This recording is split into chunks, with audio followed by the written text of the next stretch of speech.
এখানে আপনাদের যে পরীক্ষার ফর্ম ফিল আপ, আপনাদের যে term and exam June 2023 December 2023, সেই যে টার্ম এন্ড এক্সাম তার আগে যে পরীক্ষার ফর্ম ফিল আপ আপনারা করেছেন তার সেকেন্ড ফেজ, দ্বিতীয় সুযোগ ছাত্রছাত্রীদের দেওয়া হয়েছে ইউনিভার্সিটি থেকে।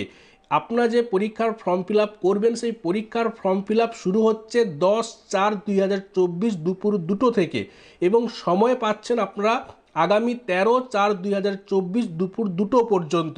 পরীক্ষার ফর্ম ফিল আপ করার জন্য আপনারা যে পোর্টাল অনুসরণ করবেন www.pcdpcal.com, এছাড়াও আরও একটি ওয়েবসাইট দেওয়া হয়েছে www.wbnsou.ac.in। আপনারা যে পরীক্ষার ফর্ম ফিল আপ করবেন তার জন্য যে আপনারা অ্যামাউন্ট পে করবেন সেটা আপনারা আপনাদের ডেবিট কার্ড, ক্রেডিট কার্ড এছাড়াও ইন্টারনেট ব্যাঙ্কিংয়ের মাধ্যমেও আপনারা পে করতে পারবেন। সেই যে সময়